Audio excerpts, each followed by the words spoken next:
Labdien visiem! Ir pulkstens nosis 13:50, un mums tā arī šodien ir plānots, ka mēs sākam ar nelielu ieskatu par mūsu projektu, kā dēļ mēs šodien šeit esam sapulcējušies, un pēc tam sekos 4 brīnišķīgas prezentācijas. Tie, kas varbūt vēl pievienosies, brīvi var pievienoties, un arī visas prezentācijas es vēlāk nosūtīšu pēc pasākuma. Pasākums tiek ierakstīts, ja ir brīdis, kad nāks atslēgties, doties kaut kādos citos darbos, tad arī tas ieraksts tiks nošērots ar jums, un jūs varēsiet atkārtot šo ierakstu noskatīties. Bet, kā jau es teicu, pirmā prezentācija no manas puses, mēs šodien sapulcējamies šeit vienu turismu un izglītības projektu ietvaros, saucas Tour for Youth, tā ar domu turisms jauniešiem. Un šā projekta ietvaros mēs strādājam ne tikai ar jauniešiem, bet arī ar tiem, kas jau varbūt savas izglītības gaitas ir beiguši, bet nestrādā turismā, un arī tie, kas gribētu strādāt turismā. Tā es nomutēju. Un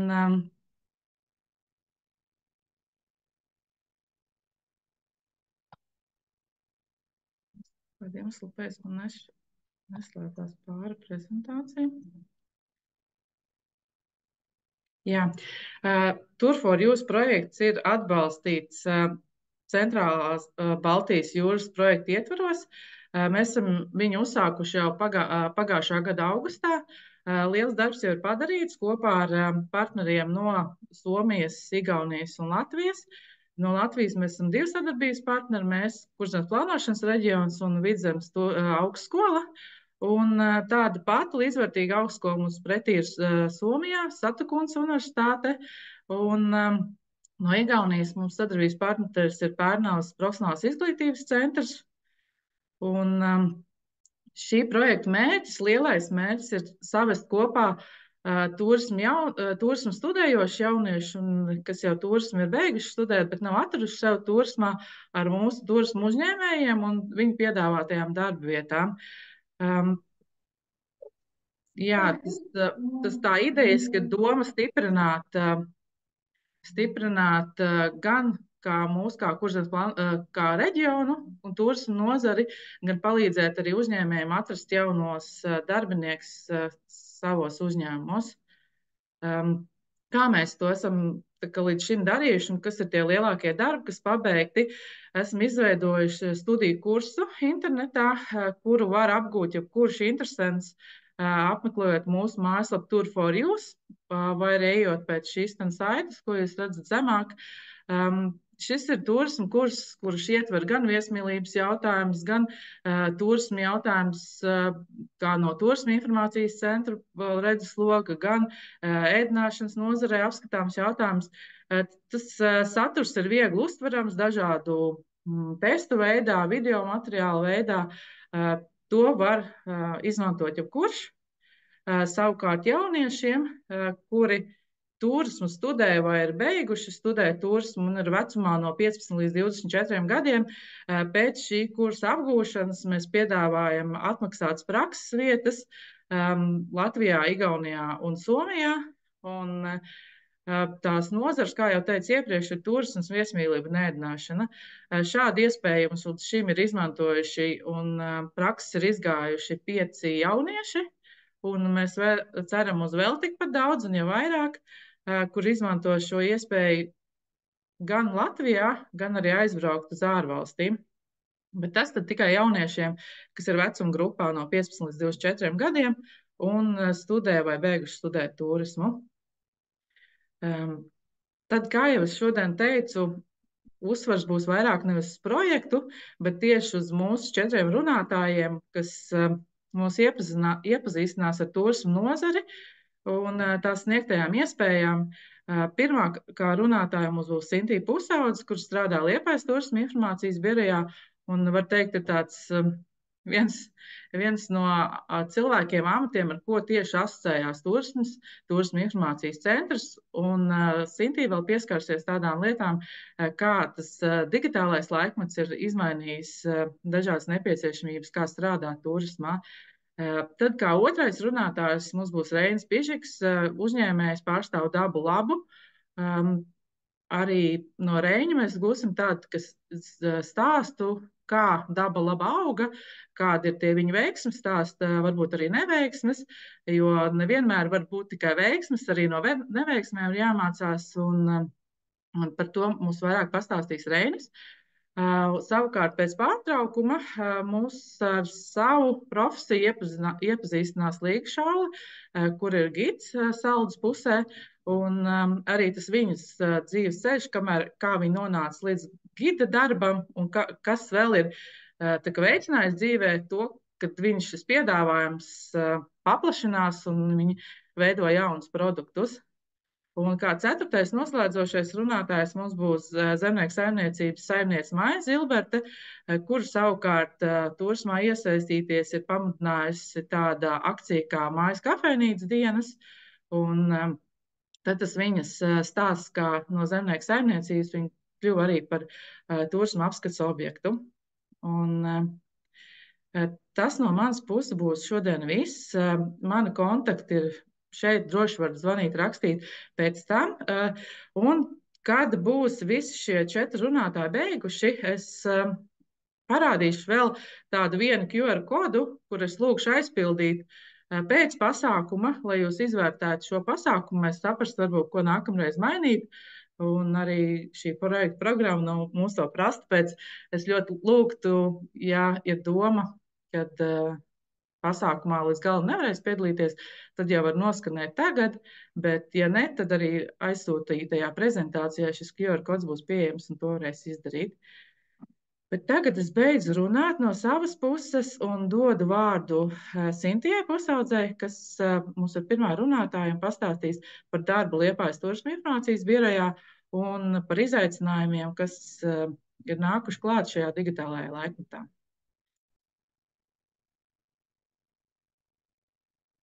Sveiciens visiem! Var man dzirdēt? Jā. Nav tādā baigā mucā. Pišķiņi ir, bet dzirdēt var ļoti labi. Jā, tā ir mūsu biroja specifika. Mēs strādājam atklātā birojā lielā, bet visas sienas ir no stikla caurspīdīgas, lai mūs var redzēt, bet līdz ar to veidojās tāda atbalsta. Par to es atvainojos, bet gan jau, ka ar mani balsu viss ir kārtībā. Un jūs varat dzirdēt, ko es stāstu. Man ir sasodīts prieks redzēt gan visus postos kolēģis, kas man skatās pretī šobrīd un smaida, gan arī es redzu, ka mums ir pievienojušās veselas klases, jā, pamājiet un atpakaļ ar roku, es jūs redzu šobrīd. Superīgi, paldies jums liels! Ir izcili redzēt, ka tādā projektā jūs esat mieru iesaistīties, gan jau pēc tam man izstāstīt, kas jūs esat par klasi, kas ir pieslēgušies. Ir prieks redzēt, ka ir brīvāka atmosfēra pieslēdzoties attālināti gan pusdienu pauzēs, gan ērti sēžot uz divāniem. Tas ir arī tas, kāpēc es stāstīšu par to, kā turisma informācijas centru ir ietekmējis digitālais laikmets. Mazliet padalīšos ar prezentāciju, bet es jūs neapgrūtināšu ļoti ar daudz slaidiņiem. Vai jūs redzat prezentāciju? Tas ir parasti pirmais jautājums, ja? Burvīgi. Nākošais jautājums būs, vai mainās slaidi? Paldies, liels izcēlis, tad man strādās. Jā, turisma informācijas centrs, kā jūs visi noteikti apjaut savā pieredzē, ir vieta, kur jūs ienākat ciemos, pajautājat, ko redzēt pilsētā un nopirkt magnētiņu. Un parasti ar šo informāciju arī beidzās apjausmu, ar ko nodarbojas turisma informācijas centrs. Jo jūs redzat, ka tajā aiz tā glītā puiša fonā, tajā stikla kabinetiņā es šobrīd sēžu un ar jums runāju, jūs katrs atrodaties savā Latvijas pilsētā, savā reģionā, bet mēs visi esam viena vieta, to sauc par digitālo transformāciju. Pandēmijas blakus efekts. Ja visiem likās, ka Covid pandēmija bija lielākās šausmas, un tās arī bija šausmas, tās paņēma ļoti daudz cilvēku dzīvības, un mums tas bija ļoti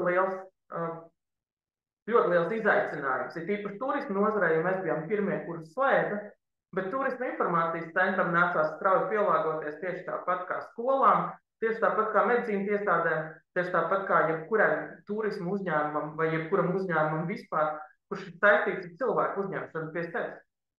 Un tieši tajā brīdī es atgriezos atpakaļ no bērniņu kopšanas atvaļinājuma cilvēks, kurš pieredzis pārdot savu galamērķi vārdā Liepāja, un tās apkārtni klātienē redzot aģentus un žurnālistus acu pret acu, mani iemeta pilnīgā pelēkā dūksnājā frāze, nekas nenotiek, mēs nevaram pārdot sevi, mēs nevaram nevienam izstāstīt, un mums ir kategoriski likuma aizliegts sevi pārdot vai aicināt pie sevis ciemos. Un tajā brīdī mainījās visa pasaule. Un labākais pandēmijas blakus efekts bija tas, ka es spēju būt tur, kur es nekad nebūtu varējis atļauties aizbraukt, jo pašvaldības budžets ir tieši tik liels, ka viņš ir. Turismam atvēlēts, un mēs varējām ceļot pie turisma aģentiem un izstādēs labākajā gadījumā, tepat Eiropā, blakus Baltijas valstīs vai Skandināvijas valstīs.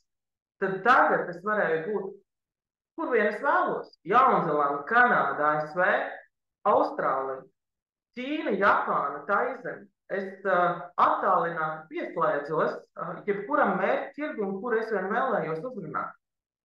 Es varēju veidot sevi digitālajā pasaulē tādu, kādu es sevi vēlējos ikdienā redzēt. Mazliet garāku, mazliet slaidāku. Protams, vai vienmēr vajadzēja paturēt kaut ko no sevis, lai tad, kad viņi dzīvē vēlētos ar mani satikties, viņi spētu man vismaz atpazīt. Tad, lūk, un pirmoreiz dzīvē es biju liela un varena tādā ziņā, ka jūs redzat bildītē augšpusē, tā ir Odesa, Ukraina, kas toreiz vēl bija skaista un neskarta, un tur ir turisma aģenti lielā skaistā zālē ar skaistām lustrām, un runātāji viss, kā jūs redzat, pie tā galda ir mazīgi. Bet tad pieslēdza mani uz lielā ekrāna, un es biju liela un varena, un manas prezentācijas nevarēja neredzēt. Tās redzēja un tās dzirdēja. Un līdz ar to šī fotogrāfija pa vidu ar manu kabinetu, kur manas it kā nav, ļoti spilgt attēlo to, ka es tajā laikā biju kaut kur metaversa vidē un sazinājos ar aģentiem. Un par lielu pārsteigumu pandēmija veiksmīgi beidzās, un viņi, tie uzrunātie, tajā digitālajā pasaulē sāka braukt pie mums, skatīties, vai tas, ko es prezentēju, nav bijis galīgs izdomājums, vai tas nav bijis papildinātās realitātes safabricējums, un vai tas, ko es viņiem prezentēju attālināti, ir dzīvē sastopams. Un es rādīju viņiem godprātīgi visas fotogrāfijas, ko viņi bija redzējuši mūsu prezentācijās. Tā turisma informācijas biroja darbs kļuva no viesu uzņemšanas klātienē par viesu uzrunāšanu visā pasaulē un aicināšanu pie sevis šādā veidā.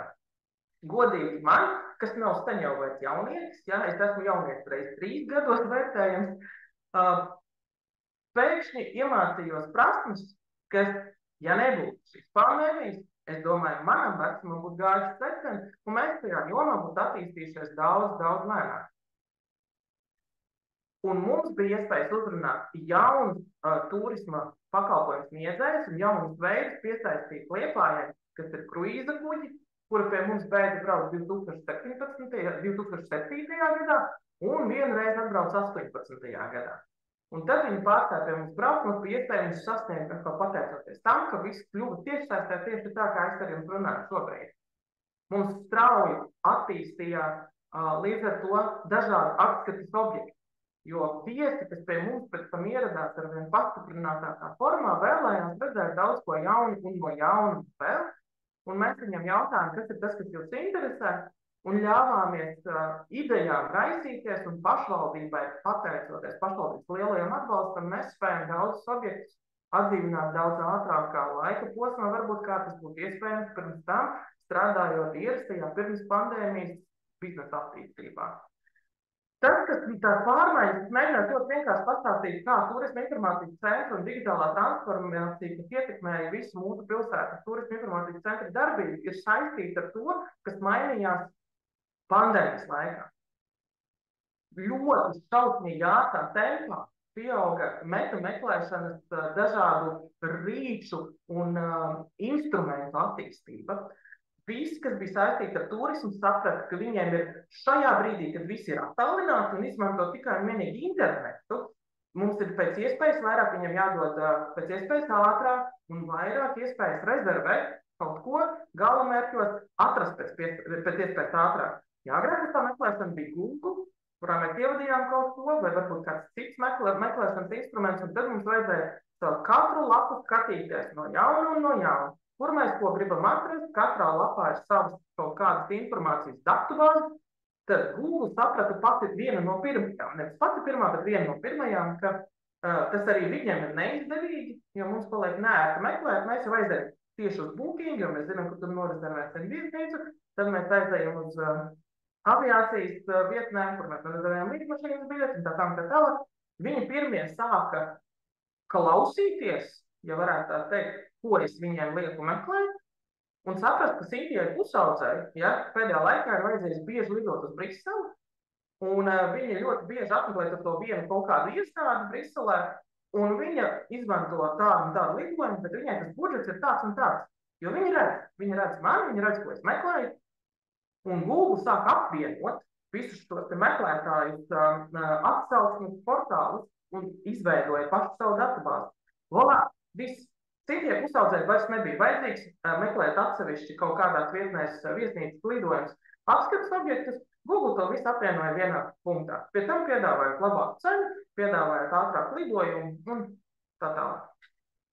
Tas, kas notika pandēmijā vienā mirklī, man šķiet, tas bija pusotrs mēnesis, kad mums bija iespēja iegādāties lidmašīnas biļetes par 1 eiro, par 4 eiro, par 7 eiro. Bija noticis pasaules lielākais apjukums dinamiskās plānošanas sistēmā, kad viņu ieprogrammētās sistēmas pēkšņi saprata tā, nevienkārši neredzēt lidojums, tātad ir notikusi kaut kāda krīze, un tūlīt tas uzņēmums, kas ir man izveidojis, būs ļoti neapmierināts ar manu darbu. Tātad, ko mēs darām? Pirmais, laižam visus bezmaksas lidojumus. Bezmaksas par valstu velti, par 1 eiro, par 5 eiro laižam ārā lidojumus. Dinamiskā plānošanas sistēma nobruka. Protams, pagāja kaut kāds laiks, un tehniski to atklāja.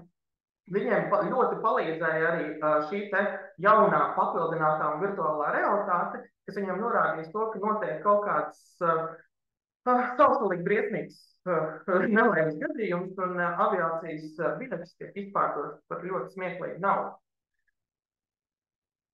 Un šī te dinamiskā un digitālā transformācija un integrācija turismā noveda pie tā, kas šobrīd notiek gan vairāk apvienotos Arābu Emirātos un Ķīnā, bet es domāju, ļoti drīz tas būs arī Eiropā, ir šīs te atpazīšanas tehnoloģijas, kas ļauj lidostās nodrošināt drošību, un ne tikai to, viņi ļauj cilvēku pēc cilvēka paradumiem saprast, ko tu vēlēsi. Kā pieņemsim viesnīcā, kurā tu esi regulārs viesis, pie 5. reizes viņi jau zinās, ka tas ir jūsu mīļākais vietu numurs, ka jūs vēlaties labāk skatlēt logu uz pilsētu, nevis uz kalniem, ka jums ļoti patīk tumšāks apgaismojums, un varbūt 20 grādi kondicionieri, un ļoti drīz arī Eiropas viesnīcas neizmantos vairs šīs plastikāta kartes, kas nav vidēji draudzīgas, bet gan saista atpazīšanas tehnoloģija, ienākot, iečekojoties viesnīcā. Tas tāda mazā atkāpe par to, cik strauji attīstās mūsu turisma digitālā nākotne, ka mums, kā turisma informācijas centram, ir smalki un tīki jāsako līdzi. Un kāpēc? Tāpēc, ka digitālās inovācijas un metaversa vīdes šobrīd vairs nav kas neierasts, un mums ir jāiet līdz šai tehnoloģiju attīstībai, un arī Liepāja jāpiedāvā digitālā formātā. Un tas, kas mums ir šis nākošais posms, kurā mēs vēlamies realizēt mūsu pilsētu, ir visas šīs aplikācijas, kas šobrīd Liepājā jau ir pieejams. Vecu nograutu ēku attainošanā, papildinātajā realitātē, kā jūs varat redzēt šajā slaidā, kur objekti dzīvē neeksistē, bet īstenībā ir pieejams tikai aplikācijā, apvienot vienā Liepājas pilsētas aplikācijā, kas jau šobrīd strādā dažādas pakalpojumus sniedzot, lai piedāvātu turistiem ļoti vieglus risinājumus, un viņi spētu atrast mūs ne tikai caur mājaslapu, bet arī caur šo aplikāciju. Un savukārt turisma informācijas biroja pakalpojumus ātrāk iegūt digitālā formātā. Jo tieši tas šobrīd ir tas, kas koncentrētas ar turistu vēlmēm saskatām pēc iespējas mazāk cilvēcīgais kontakts, kas rada, man šķiet, tās ir paliekošās sekas pēc pandēmijas, bet tomēr, ka šis cilvēciskais faktors ir tikpat blakus, tāpēc arī turisma informācijas centrā vienmēr un turisma apskates objektos vienmēr būs dzīves cilvēki, un viņam tur ir jābūt, viņi nespēs aizstāt neviens robotīšu. Un arī pakalpojums, lai arī pieņemsim koncertzāli, mums kļuva kā pirmā digitālā koncertzāla Latvijā tieši pandēmijas laikā, kad cilvēki varēja iegādāties biļetes uz digitāliem koncertiem un skatīties savās viedierīcēs vai televīzijās, kur nu vien ērtāk, tad viņi klātesoši būs vienmēr, nekad nevienam nespēs nomainīt pret tām sajūtām, ko tu realitātē dzirdi koncertzālē. Un tā mūsu turisma informācijas centra digitālā transformācija izskatās šādi. Mums ir 3 jauni kolēģi - Biņš, Čatiņš un Bille.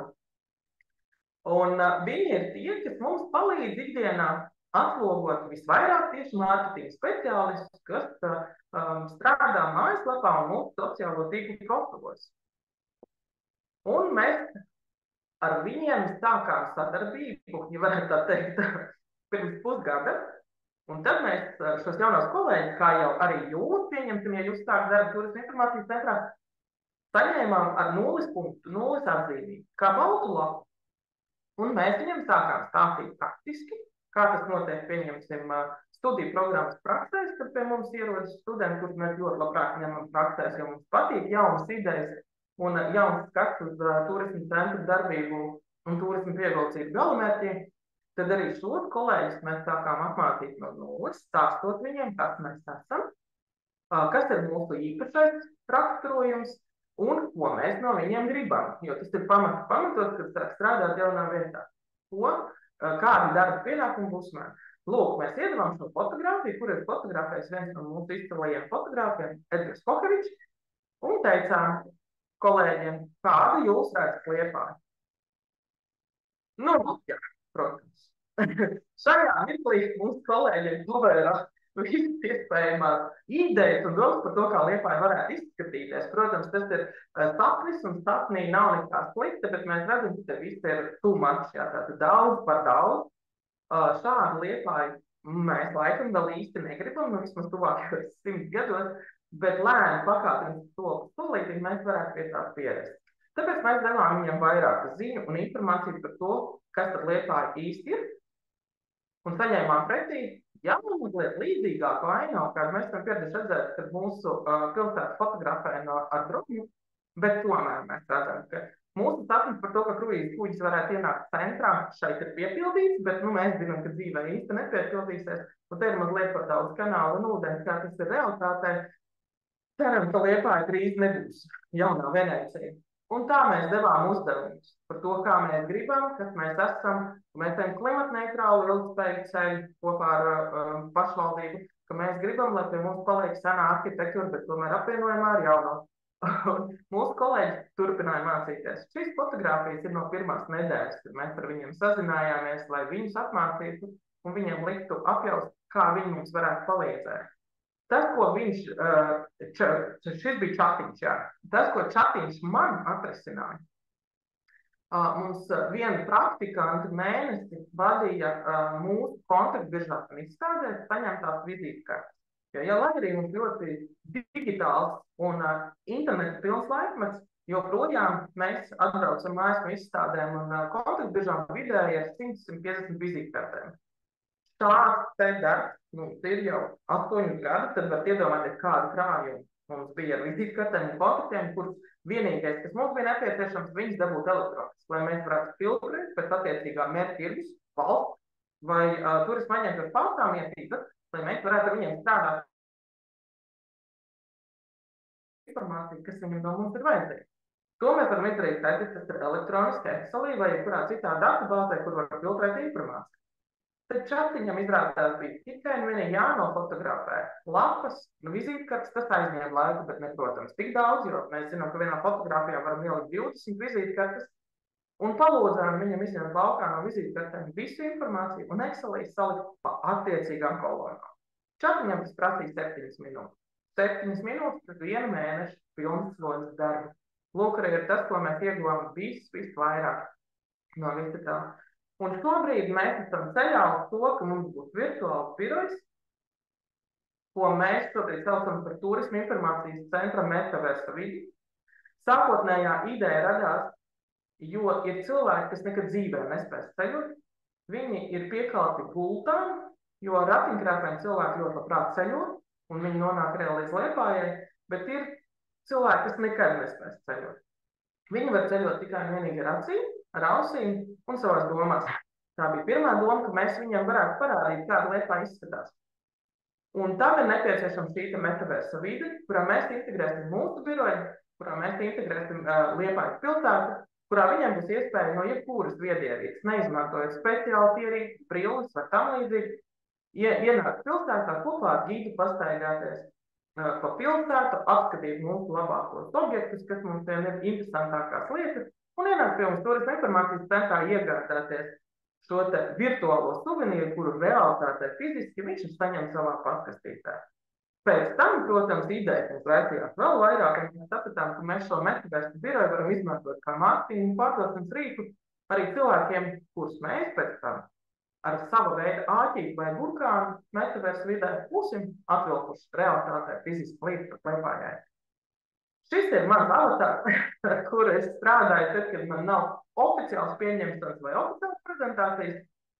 Manu oficiālo avatāru, ar ko es strādāju, izstādēsim kontaktu biežās jūs redzējāt, dažas slaidus atpakaļ, bet dažreiz gribas būt tieši tādai, kāda es esmu, mazliet nesastiet, mazliet nepiekāpīgi ar savām idejām un domām. Es ļoti ceru, ka ar savu prezentāciju es jums kaut mazliet parādīju to, ka turisma informācijas centra darbs nav saistīts tikai un vienīgi ar cilvēku uzņemšanu turisma informācijas birojā, bet arī ar to, ka mums ir jāsako līdzi laikmetam, jāiet līdzi laikam un jāspēj pielāgoties tai situācijai, kurā mēs esam, jo, kā es esmu vienmēr teikusi, nav problēma, ir tikai risinājums, vienīgā atšķirība ir tāda, cik smags šis risinājums kā. Paldies vēl par uzmanību!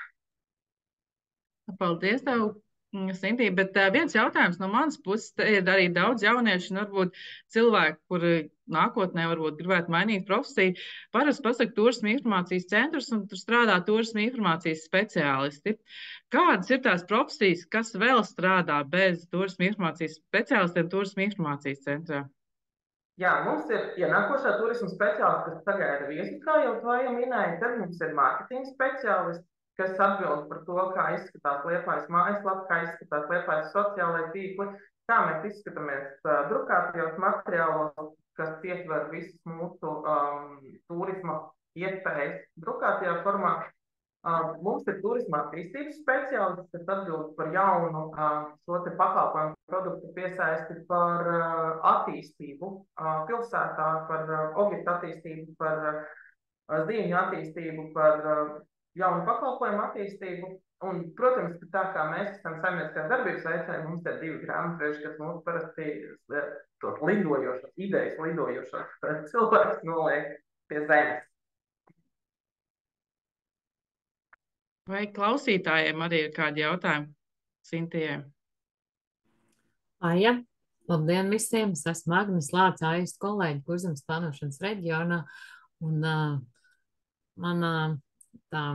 mana sfēra ir izglītība tieši, bet kāpēc pieslēdzoši čatā ir uzrakstīts jautājums, tātad ir izteikts kompliments par jūsu to lielisko pieredzi ar vizītkaršu digitalizāciju vai šīs informācijas atlasīšanu. Un Inga prasa, vai tika izmantota maksas versija? Sākotnēji mēs testējām bezmaksas versijas visiem mūsu kolēģiem nosauktajiem un vēl nenosauktajiem, lai saprastu, kurš varētu būt tas, kurš varētu vislabāk palīdzēt. Un tad mēs, protams, sapratām, ka ChatGPT ietver pilnīgi visas opcijas, kas vien varētu mūsu mārketingam palīdzēt, ne tikai mārketingam, bet arī attīstībai un valdes loceklim. Tad mēs abonējām, un tas mums izmaksā 20 eiro mēnesī. Paldies, domāju, ka ir atbildēts un vēl iedots papildus izzinošais materiāls. Paldies! Jā, es no savas puses arī varētu pieminēt, ka mēs arī Kurzemes plānošanas reģionā esam sākuši izmantot ChatGPT. Un daži kolēģis vairāk, daži mazāk, bet komiskākā situācija bija šodien, kad kolēģei atnāca atpakaļ no programmas jautājumu, lai pamatot, kāpēc viņi ir izmantojuši ChatGPT savā projektā, tā kā iesniegusi šo kvīti par atmaksu. Un tad to atbildi viņi pajautāja ChatGPT, lai viņš sagatavo. Es domāju, ka viņš varēja vislabāk pamatot šo ideju. Bet, tas, ko es gribu papildināt, ir tas, piedodiet, ir tas, ka viņi ir jāaudzina.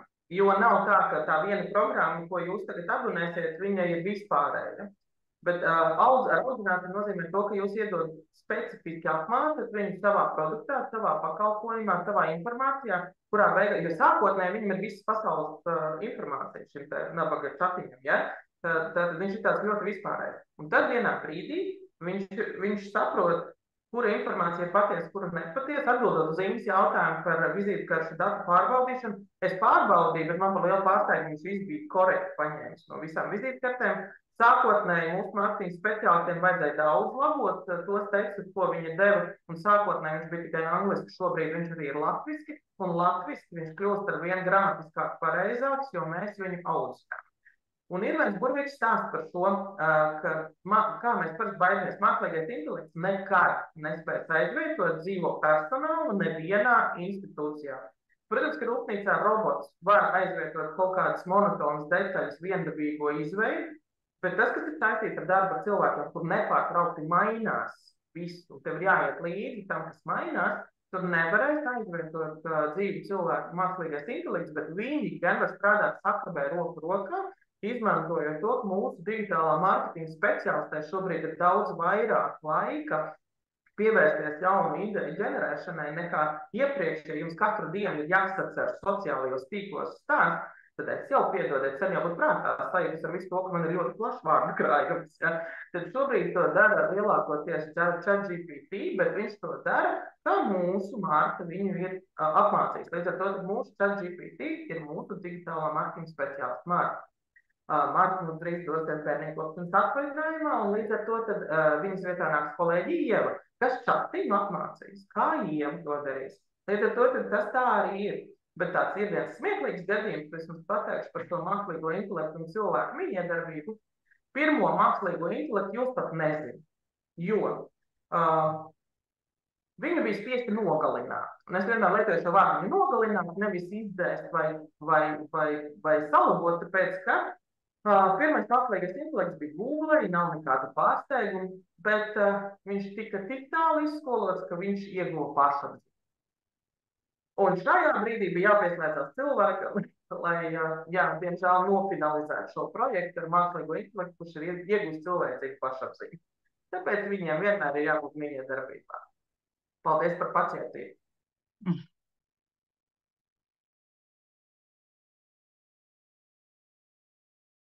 Paldies Sintijai, un ja jautājumu vairāk nav, tad es noteikti došu vārdu Reinim Pižikam, Daba Laba uzņēmumu dibinātājam un īpašniekam, un Reinis varbūt mazliet mūs piezemēs no jaunajām tehnoloģijām uz reālo dzīvi, kā viņiem Ancē tur veicās, un kā viņš ir to uzsācis, un kādi ir arī nākotnes plāni. Labdien! Dzird visi, jā? Visi. Visi dzird, super. Es domāju, ka otrdien ir jāuzsāk ar dziesmu, jā. Man ir taure līdzi, jā, teiksim, jo tur es skatos meitenes guļi, jā, teiksim. Tad uzsāksim ar dziesmu, jā, teiksim. Un viss, jā, teiksim. Nu, tā kaut kā, labdien! Jā, par tām tehnoloģijām viss ir baigi labi, viss ir baigi labi. Visas piekrīt, visu atbalstu, visu daram, bet es dzīvoju un Daba Laba atrodas Ventspils novads Ances pagasts, un mums 40% teritorijas nav zonas. Un to ar savu GDP vai ar savu pēdējo iPhone, pilnīgi esi, tu esi ar savu iPhone, un tu nevari ne piezvanīt, ne kaut ko, tu vari bildi uztaisīt. Bet bildes ir ļoti svarīgi, un tad tās, ka tu aizbrauc mājās, tad tu vari ielikt, un tad tu esi baigais džeks, vai baigā dāma. Jā, tas par tehnoloģijām. Tad, atkārtošos, mani sauc Reinis, un tālajā 2029. gadā mēs nodibinājām uzņēmumu Daba Laba, tur tām meitenēm, kas tur sēdēja tajā klasē, bērndārzā, man liekas, viņas gāja. Un tad bija arī valstī krīze. Tas bija tāds baigais moments. Visiem algas tika samazināti un bija jāglāb Paregs bankas un visas citas bankas, izņemot, cilvēki nebija jāglābi. Un mēs vienkārši atradāmies pilnīgi nekurienē. Jāsaprot, ka tuvākais centrs no Ances ir kaut kādi 40 kilometri. pa rītīgi sliktu ceļu, un nav zonas, nekā nav, bet ir upe. Jāsaprot, ka katrs cilvēks, kur dzīvo, viņam ir kaut kādi, plusi un mīnus, vai veiksmes un neveiksmes. Un mums tas pluss lielais, kad ir tā daba, ir tā upe, bet, vairāk nekā nav. Un tad mēs pamazām sākām ar laivu nomu. Jāsaprot, ka Latvijā ir kāds 300 laivu nomas. Tad mums gan bija pirmā tāda loku šaušanas trase. Tas gan baigais jaunums. Respektīvi, cilvēki atbrauc, nostājās līnijā, iedod viņiem klasiskos lokus, viņi iet pa mežu, ir 2,5 kilometru trase un šauj ar lokiem un bultām pa tādiem, tā kā gumijas zvēriem. Un beigās cienājam ar zupu. Labi, pirmajā gadā man atbrauca 30 cilvēki. Ir riktīgi, maz. Un tad mums ir tāds apvidus, kur padomu laikos tanki mācījās braukt, tāds tā kā poligons. Un mēs tā kā vienkārši cilvēki salec mašīnā, un mēs braucam pa tiem ceļiem, tur ir ezeri, kā jebkurā vietā pasaulē tādus tā kā safāri braucienu piedāvājām. Un respektīvi ir tā, ka bet tie cilvēki nebrauc, jo neviens jau nezina, kur tā Dāns ir. Tur Liepāja, tur stāst, mēs tur Liepāja, taču visi zina Latvijā, krūta vieta. Un tā baigā, tā neveiksme ir tā, ka tā Āns atrodas nekurienē. Piemēram, vēl joprojām ir, ka piezvan uzņēmums un prasa, cik jūs tālu esat no Rīgas? Ko? 170 km? Ai, nē, tad mēs aizbrauksim uz Siguldu. Bet, protams, ir arī uzņēmumi, kas ir tuvāk un tie, kas arī grib atbraukt uz tādu vietu. Lūk, un tad mēs tur, pirmie 5 gadi es to nevarētu saukt par turismu. Protams, mēs tur kaut ko cīnījāmies, kaut ko darījām, bet, es nezinu, man liekas, tas bija tāds baigais hobijs. Bet tad mēs, jau šogad mums ir 15. tā sezona jau, un pirms 6 gadiem mēs atveram restorānu. Sākumā viņi sauc par kafejnīcu, un tad tie cilvēki tagad jau zvana un saka, vai mēs varam uz jūsu restorānu. Un tad mēs viņu tādu saucam par restorānu, jo cilvēki to saka nevis, bet viņš ir restorāns. Restorāns mežā, un tagad pēdējos 5 gadus es to varu saukt par tādu, rītīgo turismu. Respektīvi, tas nozīmē, ka rītīgs turisms, manuprāt, ir, kad ir, nedēļas nogalē rītīgi daudz cilvēki, daudz grupas, tev visu laiku ir, principā tu visu laiku strādā turismā, nevis tā kā, tev tur 2 būs grupa, un tad tu 2 aizēji, un tas tāds hobijs ir, tas nav turisms. Turisms, ka tev visu laiku autobus kāds sētā ir. Bet autobus mums patīk, bet, baigi nepatīk. Jo tur uzreiz baigi jādomā viss, jo svarīgi arī turismā, tur, ja kaut ko domā darīt, tad, un kas, man liekas, arī pie lielām veiksmēm ir, kad nevajag uzreiz ar autobusu sākt, kad jāsāk ir ar mazām grupām, un mēs tā arī darījām, mums nebija ļoti daudz laivas, mums bija drusciņu laivas, un tad mēs piepirkām klāt, un tā pamazām, kad tu no tādu mazumu var uz to lielumu. Bet, ja tu sāc ar tādu lielo kaut ko, tad tu nesaproti, kur ir mašīnas jānoliek, kur ir jābūt toaletēm, kur ir jābūt miskastēm, kur ir jābūt tam, kur ir tam, un tad viss baigi labi nesanāk. Vajag sākt ar tādu mazo un tad iet uz lielo. Lūk, un tad ir tas lielais, ja ir. Un šogad es aizbraucu uz Norvēģiju, ja? Aizbraucu uz Norvēģiju. Un ko mēs tagad piedāvāsim, tā kā Daba Laba, kad Daba Laba strādā arī Norvēģijā. Respektīvi, es pavasarī vedu grupu, un mēs ar jūras kaikiem brauksim pa Norvēģijas fjordiem. Tā kā jūnijā un arī septembrī. Tur baigi skaisti ir. Tāds latvietis sajūg prātā, piemēram. Bet atkal mums ir līdz savi katli, savi airi. Principā tā ānce būs jūtama tajā Norvēģijā. Jo, ja tā Norvēģijā aizbraukt paceļot ar kajaku, tad jābūt diezgan virs vidējā līmeņa. latvieši, jā, teiksim, tur ļoti dārgi. Nu, lūk, un tad varbūt par tām veiksmēm vai neveiksmēm. Nu, tā lielākā veiksme, ka es uzķēru to cilvēku kodu, kāpēc es sāku ar to tauri. Jūs neviens tās meitenes, kas tur sēž tajā klasē, viņas neatcerēsies, kas šodien te runāja un kaut kāds Reinis no Āns, bet viņi varbūt kādu atcerēsies, kaut kāds Džeks uzpūt tauri. Un ko mēs darām tajā turismā? Respektīvi, tie cilvēki, viņi pat neatcerās, pa kuru upi viņi brauc. Viņiem vienalga Irbe, Venta, jā, tas tur vējš vienmēr pretī vai kaut... Viņi pat nezin, kas tā pa upi, bet viņi atcerās, ka kaut kāds Džeks, es, piemēram, vasarā staigāju plikām kājām. It kā veselīgi un forši. Un tad mēs cilvēkus vedam, to nedrīkst darīt, tā nedariet, mēs cilvēkus vedam uz jumta. Defenderiem ir tāda Land Rover Defender, var iegooglēt, baigi labā mašīna. Man nekāda reklāma nav no tā. Bet mēs viņus vedam uz jumta, un viņi to atcerās. Pa šitiem 15 gadiem viena ir nogāzusies no tālsiem, bet ne braucot, bet stāvot. Tikai viena ir nogāzusies. Tas nekas nav. Un taisīt tajā turismā tāds wow moments, kad tu apstājies un tu uzliec tās melens, vai tu izvelc kaut ko no blašķīša ārā, vai tu kaut kā to cilvēku rada tādu emociju, ko viņš tā kā wow, kā mēs šidā. Jo tā vienkārši iedot laivu un vienkārši, tā es kaut kā nemāku. Un es esmu uzķēris to, ka tos cilvēkus vajag tā pārsteigt uz līdzenas vietas.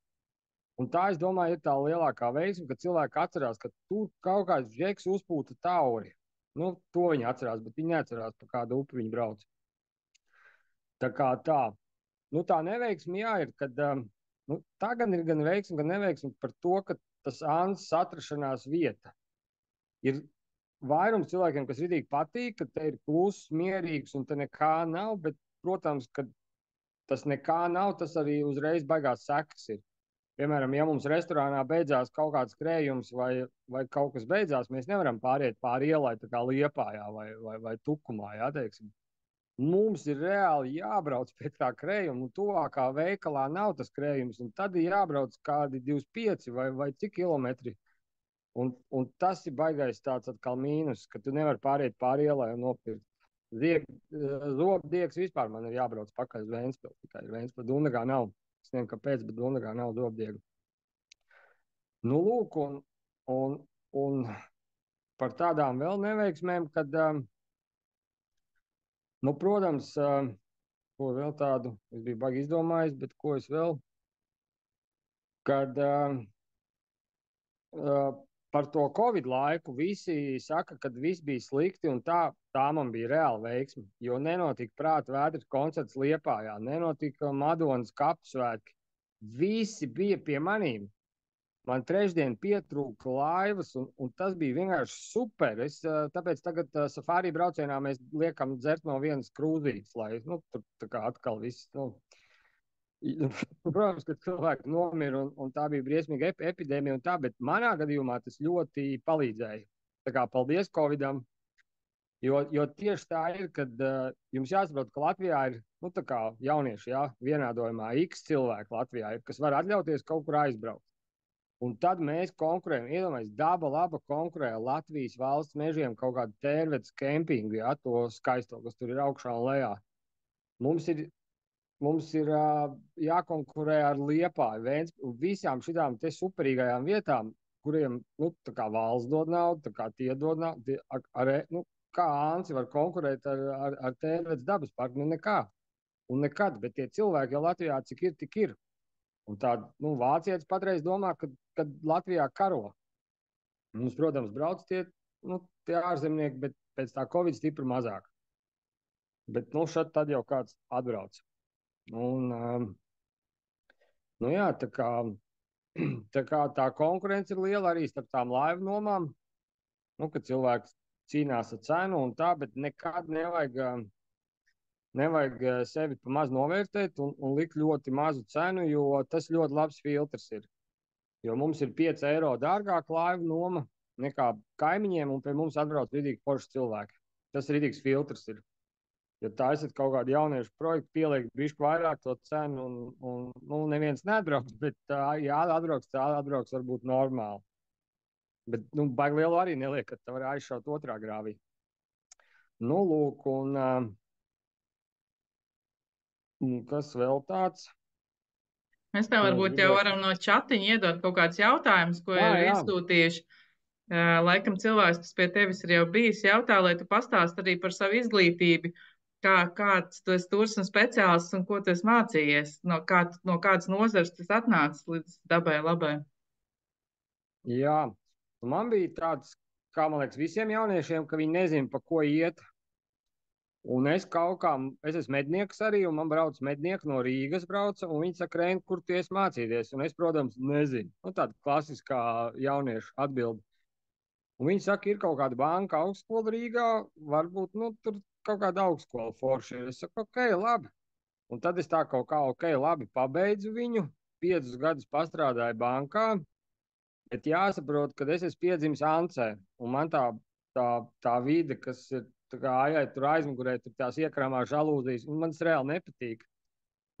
Es tur, tie iekramie griezti un viss tāds, un es mandels dabūju izgriezt pa tiem 5 gadiem, jo tur tas kondicionieris man tās mandels, tā kā mums laik bija mandels liels, un baigi svarīgi, jaunieši, jūs pēc iespējas ātrāk saprotat, ko jūs gribat un ko jūs varat. Nevajag mocīties, nevajag tā kā man, lai mandels izgriež kaut kādā Rīgas birojā. Man neizgriez mandels, bet tas Rīgas birojs bija vainīgs. Un sākumā, kamēr tu esi jauns, tev varbūt tā biroja dzīve ir ritīgi interesanti, zin kā tu saties daudz jaunas cilvēkus un ir interesanti, bet, laikam pājot tie 5 gadi kaut kā nobeidz mani.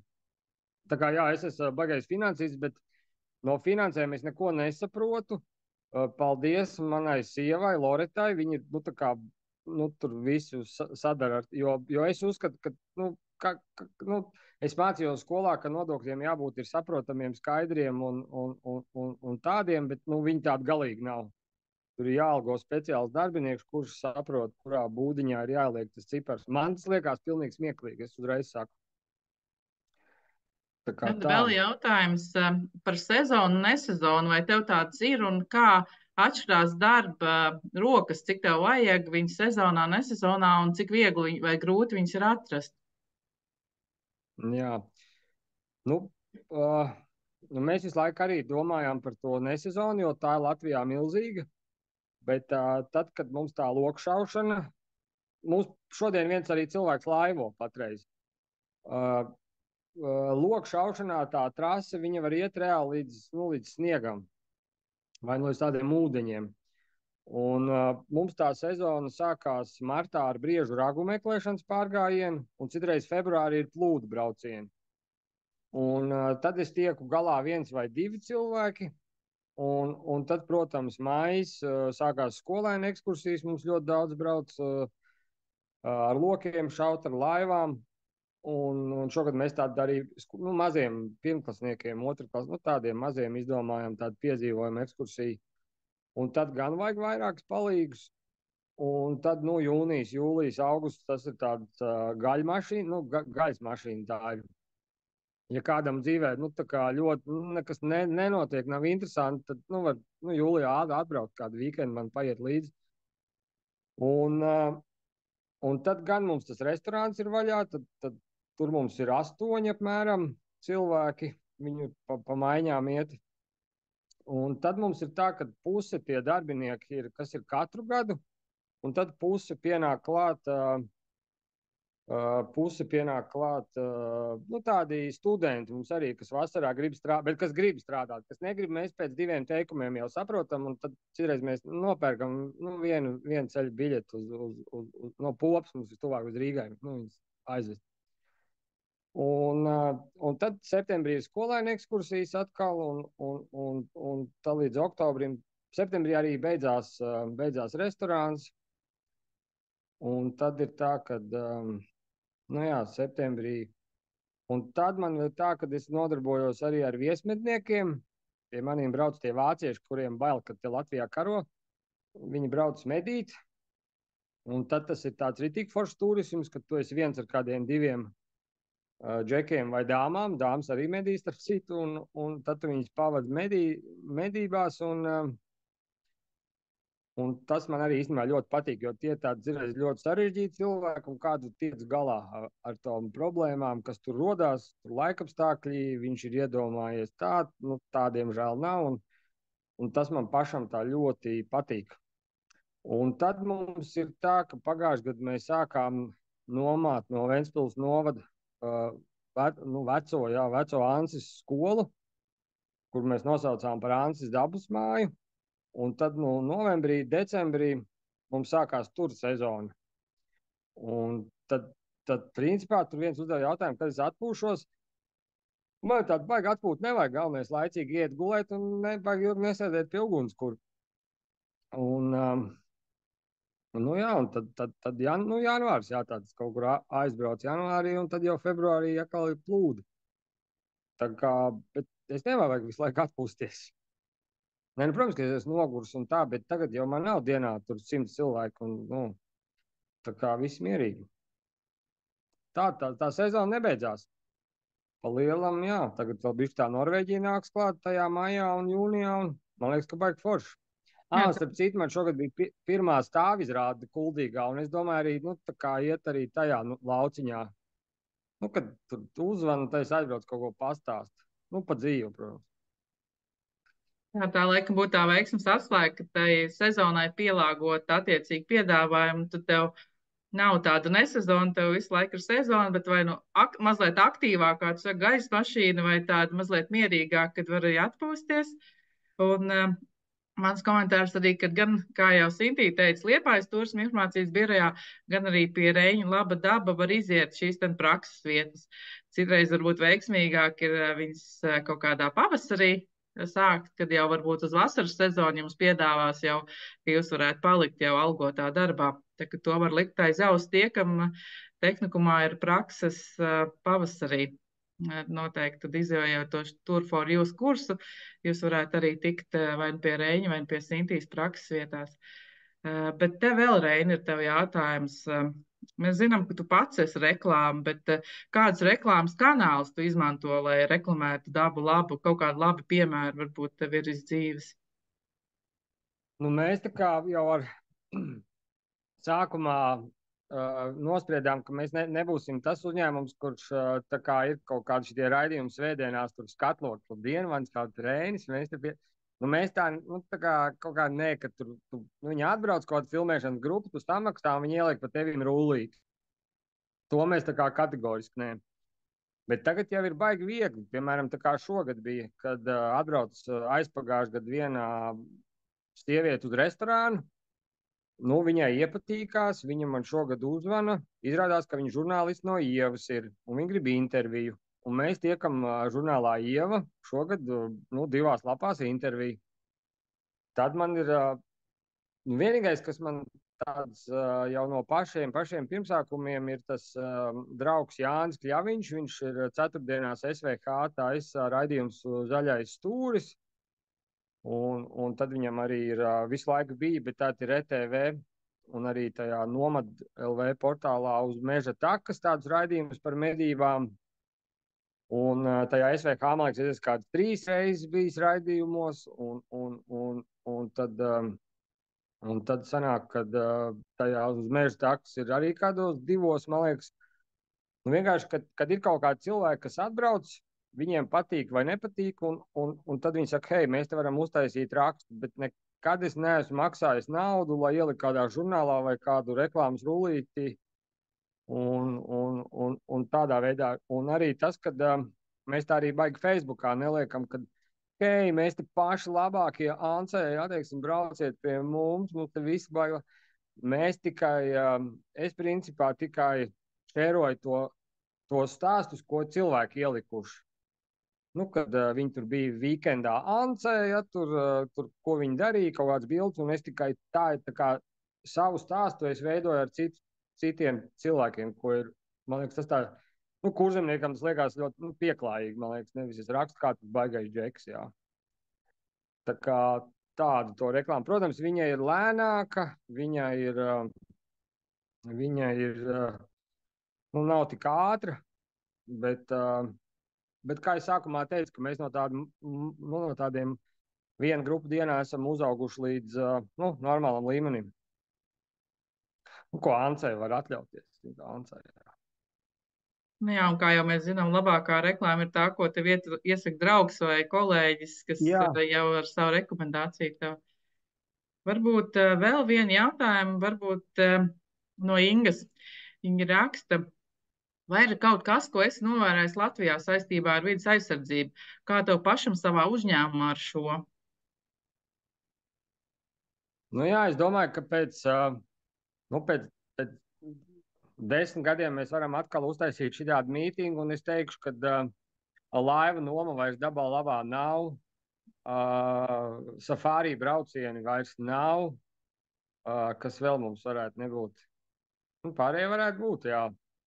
Jo tā ir, ka tas zaļais kurs ir tik liels un tik strauji iet uz priekšu, kad Latvijas lauki izmirst, Dānis nopērk, cilvēki aizbrauc projām, un tas stāsts ir ritīgi bēdīgs. Jo man liekas, kas ir ļoti svarīgi šādām, par to zaļo kursu un par to dabas aizsardzības pārvaldi, ka viņi bāž visus vienā maisā. Bet tas, ka te vietējais tu dzīvo, tev atbrauc cilvēki, un tu viņiem kontrolētā turismā parādi to ezeru vai apēd to brūkleni, tā visur pasaulē notiek, bet ne pie mums, jo viņi tā kā, kad taisīt liegumu, lai Reinis nebrauc, lai citi nebrauc, ir šlagbaumi, un īstenībā ļoti bēdīgi, un es vienmēr runāju, man šogad bija arī tā vara ministra atbraukus, un es saku, kad ļoti bēdīgi, tādā ziņā, kad drīz mēs dabu varēsim skatīties telefonā, bet tā īsti pie viņas neaizbraukt. Un tāda rekur gaujā tur runās par kaut kādu jau to laivu skaitu. Protams, ka Irbei viņas ir jūlijā pa daudz 27. Bet vairums tie manējie cilvēki, kas brauc, viņi paliek pie manīm pļavā.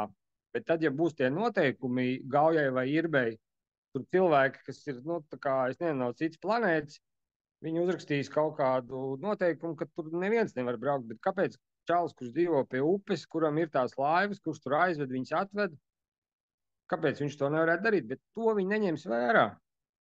Tā kā tas ir baigi bēdīgi. Es domāju, ka tur tas diezgan traki, jā. Piemēram, šogad arī uz Ānci bija tāds Auduro moču festivāls, bija 150 skandināvu, Norvēģija, Zviedrija, Vācija, tur tiešām ļoti daudz dažādi čaļi. Āncē, iedomājieties, Āncē. Un viņi tagad saskaņo to trasi, kur braukt. Un, protams, ka viņiem aizliedza visur principā braukt. Bet tāds Zviedrs, viņš pirmo reizi bija Latvijā. Viņš pirmo reizi dzīvē brauc pa smiltīm. Latvijas Nokia ir Zviedram iedot ar mocu, lai viņš pabrauc pa smiltīm. Viņam tas reāli patīk. Un viņam tajā skandināvu, tajā motociklistu vidē ir 1 miljons sekotāju. Es aizmirstu to, ja varu ieliks to vārdu. Nopietni, viņam kaut ko aizliedz braukt, mēs varētu dabūt Āncē tik daudz motociklistu. Tagad visi tie puteņi jau ir sen aizlidojuši un visi ir izdējuši, kas ir nomirst, tam ir jānomirst, un tas mocis neko tur neizdarīs. Tad jau mežu arī nevar cirst. Tad neko nedaram. Mēs gribam uztaisīt tādu kupolu, bet ko es saku, ka tas uzreiz vietējie vairs nav. Tāda komūna beidzās, Dānis nopērk un aizslēdzam ciet šito galu. Un tas ir ļoti bēdīgi, jā. Tā kā baigi žēl, jā. Bet, es tur kaut ko saku, bet nesaku jau cik gadus, bet, ko es varu pateikt, zināt. Vai ir vēl kāds jautājums, varbūt no tiem, kas šodien ir klusējuši vai skatās attālināt klasē? Tomēr kāds domā? Jā, es gribēju padalīties tikai ātri ar to pašu, ko Reinis teica, jo nav jau tā, ka Reinis saka, ka mēs jau tikai uz digitālo un visu. Mums tieši tā pati situācija bija kā Reinim ar motociklistiem, ja? Vidas aizsardzībā, kā mums bija ar lietuviešu pārgājienu. Mums ir tāds milzīgs Coldline track pārgājiens katru otro gadu, kur atbrauc vienā nedēļas nogalē vidēji 6000 lietuviešu. Jūs nespējat iedomāties, viņi aizpilda visu Dienvidkurzemes novadu Liepāju. Viņš šeit brauc ar saviem atbalstītājiem, ģimenēm, draugiem. Tie, kas iet 100 km distanci, viņš šeit paliek visu nedēļas nogali, jo viņi pirms tam atbrauc, lai atpūstos, pēc tam paliek, lai atgūtos. Un viņi ir ar vienu maksāt 80 eiro par to, ka var staigāt pa pludmali, kas ir bez maksas. Ja? Un, lai saskaņot, mēs ļoti ejam roku rokā, lai palīdzētu viņam, lai saskaņot šo trasti, nu, tas ir vājprāt. Jo mums ir jābīd pa milimetram, jo tur ir ne tā viļolīte, kas ne tajā vietā zied, ne tajā laikā, jo tur ir tas putns, kas tur līgzdo, un tad tur vispār ir viens privātais latvietis, kurš tikko kā izdzird zāģi skaņas, tā sāk kliegt uz visām pusēm, ja? Ir kā viņa kāds slaktēka nost. Šis ir tas, ar ko mēs Liepājā arī saskaramies tieši turistu piesaistē, bet, nu jā, kaut kāda risinājuma ir jāatrod, te nu man Reinim jāpiekrīt. Paldies, un es pārtraucu, varbūt uz tādas jautrākas nots, nu vismaz izklaides nots. Reini, tev ir jautājums, vai tu esi TikTok? Nē, es TikTokā, es esmu Instagramā. Jā, teiksim tā, un man bija visu laiku ritīgi slikts telefons ar bildēm, un tad es nopirku labi jaunu telefonu, jā, teiksim tā, un tad man ir baigi skaistās bildes, teiksim tā, un es eju tajā Instagram vidē tagad, teiksim tā, jā, jo, protams, kad ir jābūt visu laiku tas, bet, nu, jums jāsaprot, kā mums tādiem lauku ritīgiem džekiem, nu, nav jau laiks, mēs šodien nogrim piekabi, un tad tur ir kaut kāds apskats, un mums jau nav laiks tur slēgt, bet, protams, ka laiks ir jāatrod, jo tie, kas sēž klasē, tie tā kā mūs tā uzzina, vai ne, bet nu, tā tas, diemžēl, ir, ka tev jāskrien tam laikam līdzi, kaut gan, nu, reāli jau negribās skriet līdzi, nu, kur tad mēs aizskrietam, jāteiks. Katram jāpaliek savā vietā, jāteiksim tā. Bet te es gribētu gan Reini teikt, iedomājies tas tavs video ar to nostrigušo piekabu un jūs dubļos līdz mutē. TikTokā būtu aizgājis, ja mums būtu 100 000 skatījums, tici man, un to tu vari atšķirt, ja, uz vietas. Tātad nosprūda, tātad atšķirt, tad, kad apkritām, tie ir labākie video, kas ir TikTokā. Nu, ja es likšu visus video, tad es arī būšu cietumā pēc kaut kāda laika. Nu, viss nevajag video likt.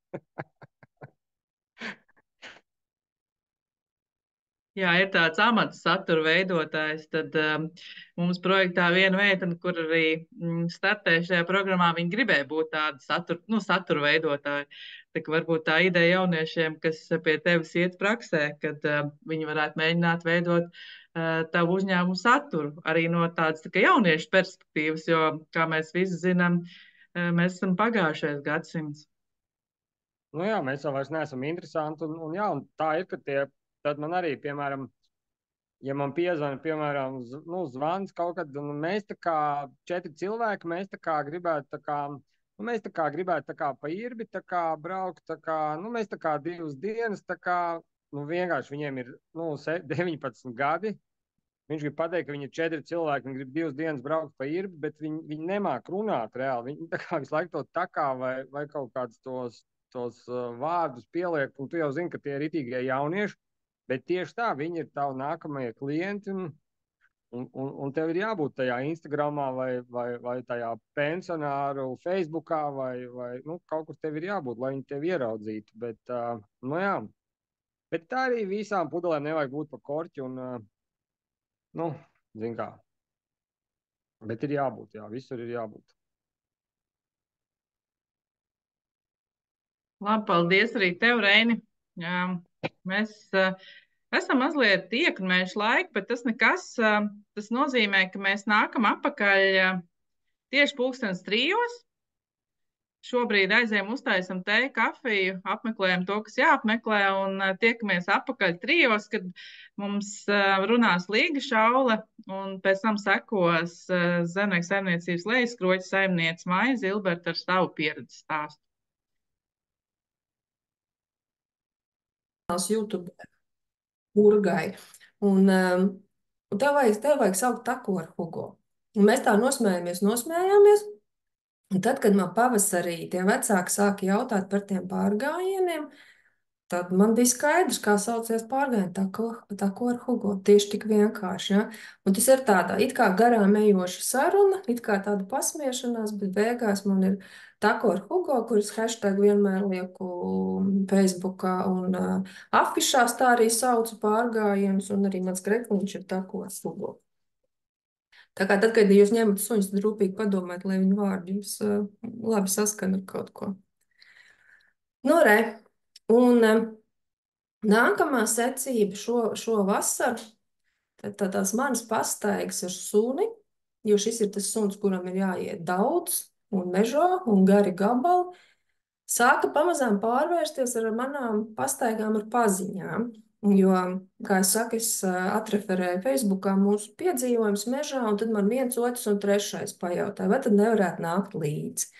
Nu, tā mēs tur pastaigājām mazās kompānijās, līdz tas izauga līdz pārgājieniem. Un tādi lielāki bija. Viens bija tiks centra, gan rīkots pārgājiens, bet 2 bija mani, tie bija saulēkti pārgājieni. Arī no sākuma vispirms mēs izgājām ar paziņu, mēs apgājām apkārt Cieceres ezeram, kaut kāds jūnijas tas bija. Nu, jā, pirms Jāņiem jau tas bija stipri. Apgājām Cieceres ezeram, tie bija 27 km, un tad mēs izgājām vēl vienu loku uz Vārdē, tie bija, man liekas, kaut 22 km. Un bezgalīgi jau skaisti, tīpaši šovasar, tie vasaras rīti bija saulēni ļoti, ļoti skaisti. Un tad es sapratu, ka es gribu vasaras saulgriežu rīti iet pārgāju. Un pilnīgi neko tur daudz nedomādam, uztaisīju afišu, tā ko ar Hugo, iesim saulēktā, varbūt kāds grib pievienoties. Nu, izrādījās, ka 20 kādi gribēja pievienoties, un mums sanāca pārgājiens.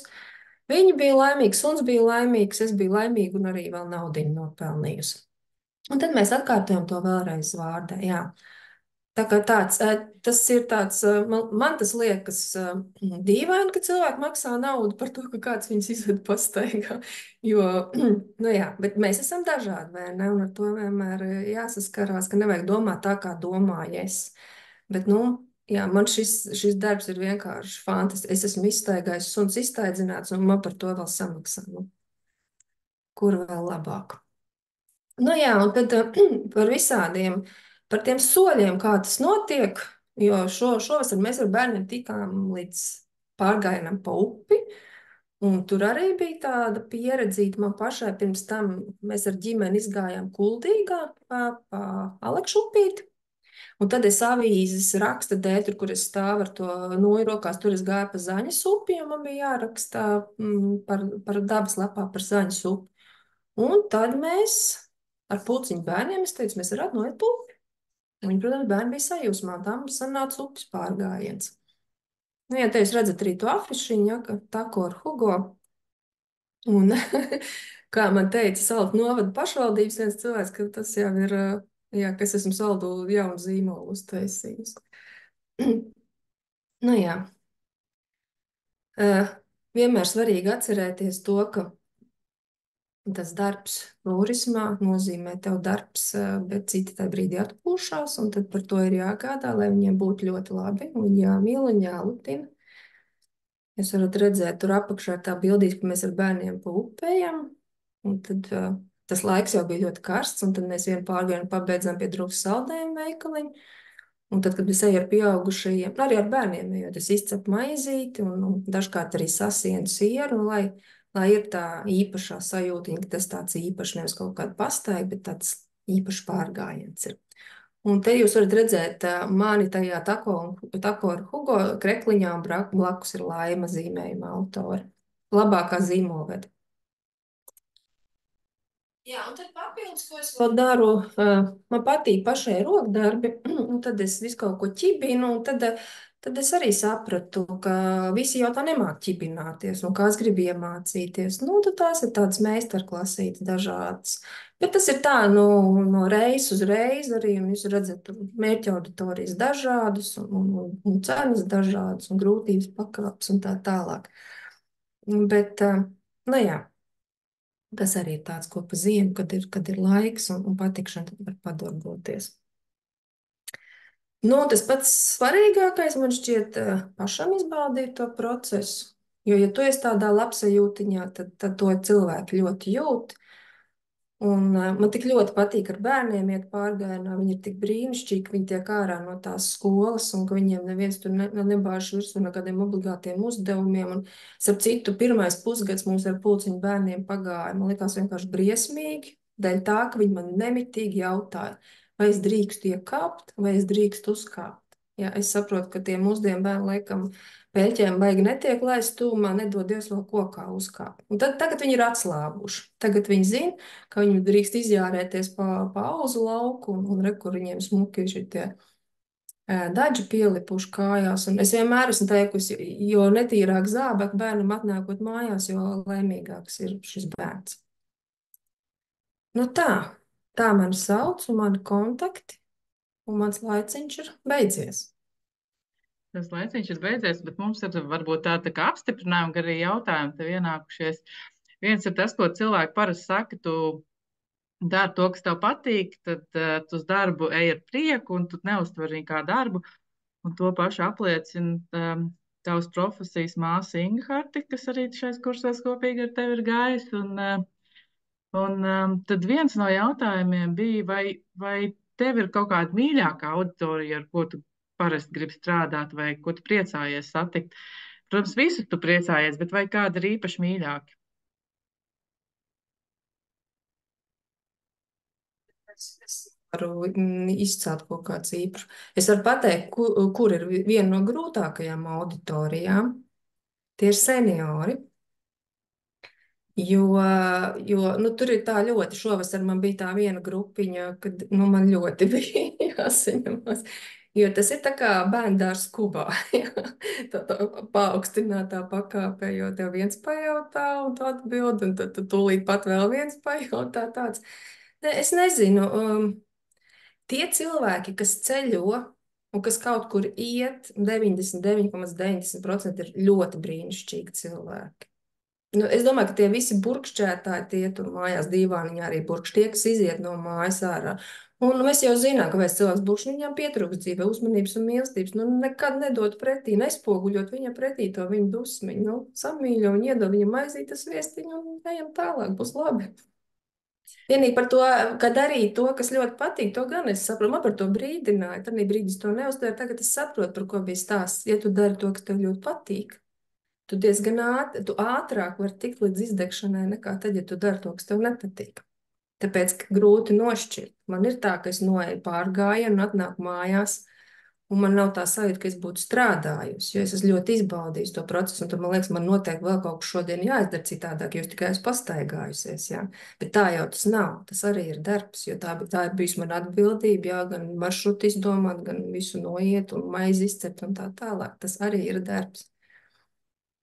Jā, tu mūs visus iedvesmo, un te arī ir tāds jautājums, vai tu esi gatava iedvesmot arī topošos saules entuziastus studentus, kur gribētu pie tevis skoloties un mācīties no tevis par šo gidu profesiju?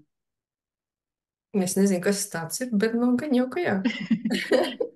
Jo aicinājumiem visu laiku vai tādiem mājiediem viņus uztver un izmanto un veido kaut ko jaunu, tad droši vien arī šis tev nebūs nekāds šķērslis. Un tad vēl bija jautājums. Iepriekš pieminēja cenu. Cik grūti vai viegli ir noteikt pārgājienam cenu ekskursijai? Kādas ir tās tavas pieredzes vai tie griesti? Jā.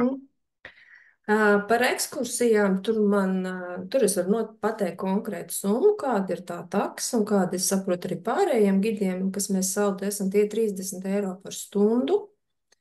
Izņēmums varētu būt, ja tās ir kaut kādas milzu grupas, bet no milzu grupām es izvairos, es cenšos izvairīties. Man lielās grupas liekas halturnēs strādāšana, bet ja viņiem ļoti vajag, es varu novadīt. Līdz ar to pareizinās.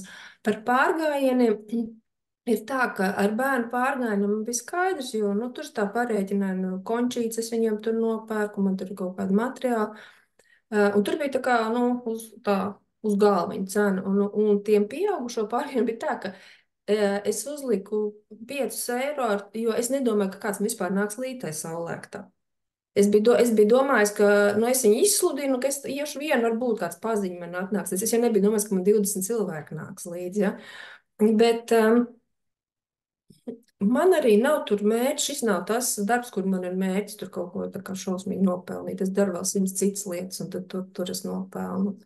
Šis ir tāds, nu, svarīgi jau, lai viņš arī tāds pieejams tam cilvēkam, lai viņš var atnākt. Un par to pārgājienu runājot, nu, tur tie tēriņi pretī jau nav nekāda milzīga tēriņa. Jā, Tā. sevišķi, ja tev nav nekur jābrauc, bet tu tikai esi turpat uz vietas saldū Jā. un Jā, izēji vai arī tur, atklāt. kad mēs braucām uz Vārdu, viņi nokļuva ar saviem transporta līdzekļiem uz turien, tā kā, nu tā. Maija, lūdzu atgādināt, viņa nesaklausīja, kas bija tie kursi vai mācības, kurus tu izgāji, lai tu varētu gidēt. Protams, tās zināšanas, ko tu uzkrāji kā vietējais iedzīvotājs, ko tu iepriekš minēji, bet kas bija tie kursi? Divi kursi bija, ko Turisma informācijas centrs rīkoja. Tad vieni kursi bija tiešai vietējie lokālie kursi bija arī vienas biedrības rīkoti. Un Kurzemes plānošanas reģiona dabas turisms visiem lielais projekts, kas bija vienkārši fantastisks un kas ir dabas gidi, kas jau ir aizsākušies sen, un kurus es ļoti gaidīju. Tais pirmajos kursos, kad es mācījos, Ines Roza izstāstīja par šādu iespēju. Viņa teica, reiz 2 gados šādi vides gidi tiek mācīti, un es ļoti, ļoti gaidīju to iespēju. Un tur bija kaut kas pajūts, es nezinu ar finansēm vai ko, un tie kursi nebija. Un tad vienā brīdī, kad es ieraudzīju, ka Kurzemes plānošanas reģions izsludināja šādus kursus, es sapratu, tas ir kaut kas tāds, par ko toreiz Ines runāja. Tāds arī bija, jo cilvēki, kas mācīja, bija tie no vides gidiem. Tie bija fantastiskas mācības, 6 sesijas pa 3 dienām mēs dzīvojām kopā grupa viesumājā X, ja, un mums bija, nu, tur bija gruntīgas mācības, un tur mūs filmēja, un tur mūs publiski analizēja. Un tas bija ļoti svētīgi. Paldies. Jā, es jau no savas puses varu piebilst, ka tādus kursus, kā Līga piemin, tas ir tā teikt, pēc pieprasījuma vai pēc projekta, kā viņi notiekās, bet ir Ventspils pilsēta, kura, piemēram, lai tu gidētu Ventspils pilsētā, tev šādu kursu ir jāaiziet, viņi paši organizēt. Es nezinu, kā ir ar Liepāju, man liekas, Liepāja arī ir gan liela pilsēta. Liepājā bija kaut kādu gadu vai 2 atpakaļ bija gidu kursi. Jā. Sintīra, kur ir pieslēgusies, tad viņi var atbildēt. Jā, Liepājā ir jauno gidu kvalifikācijas kursi katru 2. gadu, bet savukārt tajos gados, kad nav jauno gidu kvalifikācija, ir esošo gidu kvalifikācijas celšana.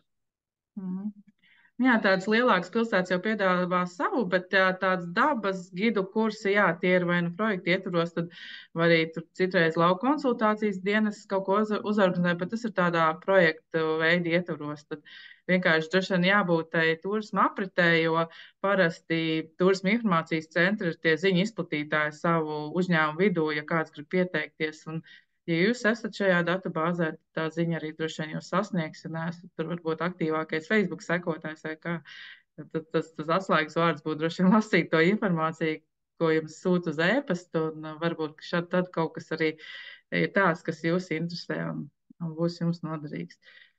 Bet paldies, Līga, tev! Bija tiešām iedvesmojoši, un arī ziņas čatā var palasīt tagad, kad ir beigusies tavu uzstāšanās. Cilvēkiem patika, bet tagad es aicināšu Maiju Zilberti, lai pastāst mums par zemnieku saimniecību Lejaskroķi un viņu pieredzi stāstu. Jā, tūlīt. Līguts, lūdzu, beidz šērot, lai Maija var savu.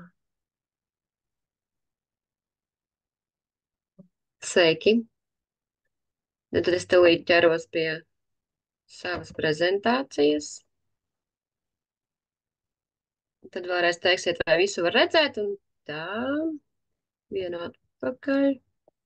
Ir. Kā izskatās, var redzēt, var dzirdēt? Var redzēt, viss ir ļoti labi un slēdzas arī pāri.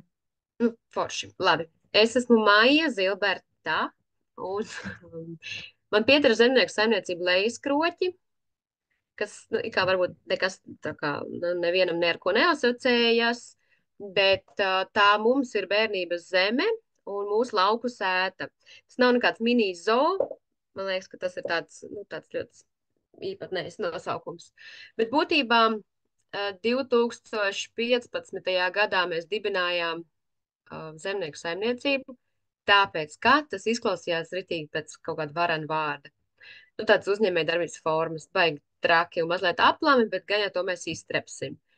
Bet pirms 4 gadiem es ieraudzīju kaut kur Facebookā, nu, tajā, kas vairs nav tik aktuāls, mājas kafejnīcu dienu reklāmu, un tā sākās pamazām, nu, tāds tiešām tāda uzņēmuma, saimniecības augšana un attīstība. Jo mēs pieteicāmies mājas kafejnīcas dienām, un tad tikai mēs sapratām, kas mēs te esam un ko mēs darām. Un tas izskatās apmēram tā. Tad mēs sapratām, ka mēs esam ģimenes saimniecība, neatkarīgi no tā, ko mēs te darām, ka es esmu tas direktors, dzinējspēks, un kas visu kaut kur visu ierauga un saka, mums šito vajag, mums šo vajag, mums to vajag. Tad mans vīrs ir izpildvara, nu, tas, kurš viss dara, nu, visas vajadzīgās lietas. Un mums ir 3 bērni, kas ir tad tie gidi. Mums ir vides gidi, mūsu saimniecības gidi, tie, kuriem visi interesē par to, ko mēs darām, un kas ir piedāvām arī tāds, nu, viņi ļoti šarmē mūsu klientus, un tāds mazais piemērs, varbūt, kā bērni var ļoti iesaistīties un atbalstīt, lai gan viņi ir vēl mazi, no 4 līdz 9 gadiem. Nu, tā apmēram. Un nu, tā, un tad sākās tā iespēja izmantošana. Un paldies Ingai un Tukum Ticam par tām mājas kafejnīcām, kurām mēs 21. gadā pateicām jā, ja es nemaldos, ne, 21. Un tad mēs sapratām, kādā afērā mēs esam iesaistījušies, jo īstenībā mums bija truši, nu, kaut kādi tajā laikā 100 truši apmēram. Laikam bija arī kaziņas kādas. Nu, vienmēr sakot, saimniecība tur visādām pašu vajadzībām un kaut kā tā. Un tad mēs piekritām mājas kafejnīcas dienām, brīnišķīgam, lielam, plašam pasākumam un sadalījām savā A komandā pienākumus, kas par ko atbild. Es atbildēju par virtuvi, vīrs par ekskursiju pie trušiem, radi draugi par visu kaut ko citu, un mēs būtībā uzņēmām cilvēkus. Un pie mums šajos gados, nu, katrās tais mājas kafejnīcās ir viesojušies, nu, apmēram no 150 līdz 300 cilvēku, nu, tā kā vienā piegājienā. Un, nu, tad pēc pirmajām mājas kafejnīcām, tad Tukuma Tica meitenes saka, nu, varbūt, ka jūs vajadzētu ļaut cilvēkiem šeit nākt un iepazīt trušus un lauku sētu. Un es domāju, ak, kungs, nu kā, nu, mums jau nekas tāds nav, nu, truši, nu, ak, tu Dievs, nu, kurš tad truši nav redzējis? Bet izrādījās, ka īstenībā, nu, laikam jau nu, nav redzējis, kur nu vēl pieskāries. Un tad mēs piekritām, reģistrēju vidā vēl vienu saimniecisko darbību. Mēs tagad būsim tādi paigiet turismu uzņēmums. Un sākam gaidīt tos viesus. Kaut kā baigi tā, nu, uzreiz viņi nenāca. Pirmajā gadā nebija pilna sēta, kad nevar atkauties. Un bija tāda maza vilšanās, un tad mēs sākām darīt tādas visādas kļūdiņas, no kurām esmu ļoti mācījusies. Tās, par ko Reinis teica, ka viņi nu, netērēja naudu visām reklāmām, un kas viņus uzrunā, tas to arī, nu, tā kā forši, jā, ka piekrita, nu, mēs kaut tērējām naudu Facebook reklāmām. Tā, nu, es uzreiz par tiem zemūdens akmeņiem. Tādam, nu, galīgi zaļām, jaunam, tas īstenībā bija traki, tas bija milzīgs ieguldījums, atdeve bija no 100 iztērētiem eiro, 3 eiro iegūms. Tad, nu, vēl visādi tādi brīnumi, un tad mēs aizvien vairāk sākām satikt cilvēkus, nu, kuri tā kā iedrošināja vai iedvesmoja un teica, nu, liecieties mierā, nu, cilvēki no mutes mutē šis viss iet, un ļaujieties tiem cilvēkiem, kuri grib par jums kaut ko uzzināt. Te vēl dažas bildītas no mājas kafejnīcas dienām, ko mēs te šmorējām. Nu jā, un tad mēs sākām uzklausīt tos cilvēkus, kas tā kā, nu, vietējos citus uzņēmējus, es sāku apmeklēt dažādas seminārus, un tad sākam arī domāt, ko mēs tieši gribam cilvēkiem parādīt, kur mēs gribam tā kā laist, vai mēs gribam istabā, vai mēs gribam tā kā, tur, kur ir truši, vai mēs gribam pie upes, un pašiem liekas, mums tā nekā tāda nav. Bet jo vairāk cilvēki pie mums ieradās, jo mēs vairāk sākām novērtēt, ka cilvēkam tas, kas arī ir vajadzīgs. Vienkāršība, īstums, patiesums, jo mēs piedāvājam klasēm, bērndārziem, ģimenēm ar bērniem, vienkārši draugu kompānijām. Pirmkārt, pastrādāt lauku sētā, pabarot mūsu jau 500 trušus, 11 kazas, putnus un pundurcūkas, pastrādāt vispirms, tad uzzināt par viņiem daudz ko, un tad ir tas terapeitiskais efekts, kad var pamīļot, paņemt rokās, un, jā, te ir viena ģimenīte. Un tas ļoti, ļoti, ļoti apbur cilvēkus. Un šajos attēlos ir tā, kā arī ir. Nav nekas nav izdomāts. Tiešām tā ir mana meita un dēls. Un tā arī apmēram izskatās tā dzīve laukos. Jā, ar visiem trušiem. Un ļoti sākām, tā kā sapratām, ka cilvēki novērtē tas, ko mēs darām, jo tāda projekta laukiem būtu iedvesmota. Es sāku tā kā nopietnāk arī cept maizi, kas man bija tāds hobijs. Un arī tas ļoti cilvēkiem patīk, tas pamatīgums un latviskums un brokastis pie upes vai pikniks pie upes, jo mēs esam upes krastā. Un tad sākās tās acu attaisīšana, ka visu laiku es kaut ko ieraudzīju, un tad man likās, kāpēc mums tas nav? Piemēram, es ieraudzīju, ka man paziņa ir tikus pie tāda zīmola dabisko pļavu produkts. Kādā sakarā man nav? Man arī dabiskā pļava. Ko es esmu palaidus garām? Uzreiz rakstīju, sameklēju kontaktus, uzrakstīju, un jā, izrādās, mēs arī atbilstam šim zīmolam, un tas ir ļoti svarīgs. Mums ir līdzīgas idejas, mēs tā kā veids, kā mēs redzam dabu, tā kā, jā, kaut kā tā. Un tad mēs arī iesaistījāmies šajā projektā. Un tas nav viss, ir vairāks. Pirms šos arī ieraudzīju zaļais certifikāts, uzrakstīju arī šiem. Tagad es ieraudzīju, ka ir gājējiem draudzīgs. Kaut kur esmu tādu zīmīti redzējusi, un īstenībā mēs esam ļoti gājējiem draudzīgi. Pieteicos arī tur. Tagad gaidu visu kaut ko. Kaut ko gaidu kaut ko, kad man kāds kaut ko atbildēs, būs noteikti. Un tad ir tāda pieredzīt, ka nesaki nē, jo mājas kafejnīca dienas ir viens no tiem, jo mēs piedalījāmies 4 gadus, arī šo septembri mēs piedalījāmies. Tad mūs līdzīgi kā Reinim uzrunāja vakariņš ar savējiem, tāds raidījums. Tad mūs uzrunāja mistiski zemes stāsti, Armands Tripāns. Tad no kaut kurienes Latvijas Rādio 1 ar raidījumu Kā labāk dzīvot. Tad bija video ar apvienību par ilgspējīgu lauksaimniecību. Es te mazliet lielos, bet īstenībā ļoti priecājos, ka mēs piekritām. Tad nesen bija raidījums Viltvārds ģimenē, kur pie mums viesojās lauku sētas vadītājs Jānis Rāzna. Tādi dažādi piedzīvojumi. Pirmkārt, tie ir izaicinājumi mūsu ģimenes komandai. Tas ir viens. Otrs, tā ir bezmaksas reklāma. Un kā mums arī daudz ir teikuši, cilvēkiem patīk dzirdēt par īstiem cilvēkiem, īstām lietām, tā kā dzīvo, kur nav samākslots, kur nav botoks, viss rozā un viss skaisti, tā. Jā, un tad tas lauku turisms. Lauku turisms var būt pamatnodarbošanās, tāpat kā mēs dzirdējam, ka arī gidošana. Un es pagājušo vasaru, nevis šo, bet iepriekš aizgāju no stabila darba, jo tu nevari būt tā kā pilnīgi par 100% abās vietās, tad viena vairāk vai mazāk cieši. Un tās mūsu nozares ir lauku turismu šobrīd. Šobrīd es cepu, mēs maizi tirgojam, tad mums ir mērķis vīna darīšana, truša gaļas piedāvājums potenciālais.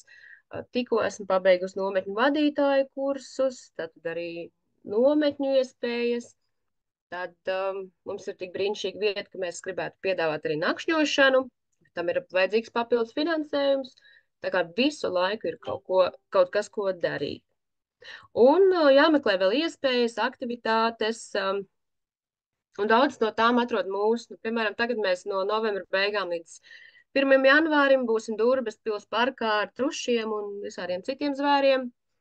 Un iepriecināsim bērnus, pieaugušos. Lieldienas mēs pavadām izbraukumos visur, kur ar trušiem pašvaldībās. Liepājas biedrības namā, Rojā, Jūrmalā, tepat Kandavā, nu visur, kur. Tā. Un, nu, tā kā es jau līdzīgi teicu, bet reizēm arī paliek grūti, un liekas, nu, ka vairs nevar, vai kaut kā neiet tik ātri, tad jāapskatās īstenībā tas attiecas arī uz jums, jaunieši, padomājiet, ko jūs protat, un tad uz to vajag kārtīgi iespringt, un jautāt, lai jums palīdz, lai jums paskaidro, ja ir iespēja vecākiem jūs atbalstīt, lai atbalsta, vai turpiniet to, ko viņi ir iesākuši. Ļoti, ļoti palīdz lauku konsultāciju centrs, apkārtējie uzņēmēji, biedrības, kas ir saistīts ar to, ko jūs darat, arī ko mēs daram. Nu tā, un tev viens cepiens, viens smuka bilde, kaut kāda sena lejas kroķi, un te mūsu, jā, nu tāda kā vizītkarte mazām. Nu kaut kā tā, un es tur kaut ko vēl piezīmēju. Nu jā, es par to, ka par tiem cilvēkiem, par tiem, ka tas reklamēšanās varbūt Facebooks, Instagrams vairs nav tik aktuāls, bet ir jāaizsniedz tie nākamie klienti. Un gan skolēni, gan jaunieši, kuri pie mums ierodas. Mums arī nav TikToks, man tam nav laika. Lai kā es gribētu, Instagrams izskatās pēc mirstoša gulbja, Facebooks jau ir nomiris, bet mēs cenšamies. Un mājas kaut kā, nu, tā kā pamazām jau iegriežās tās trušu lietas. Ja ir cilvēki, kas ir ar putniem, mēs esam ar trušiem. Nu, tā mēs par sevi varam teikt. Nu, Jā, kaut kā tā. varbūt mans komentārs no manas puses, tad, kad es strādāju Turisma informācijas centrā, un mēs sastapām šādus uzņēmējus, nākamos un zemnieku saimniecību, varbūt saimnieks, kam jau ir forši, bet viņš jau saka, man vēl nav smuki, es vēl ne.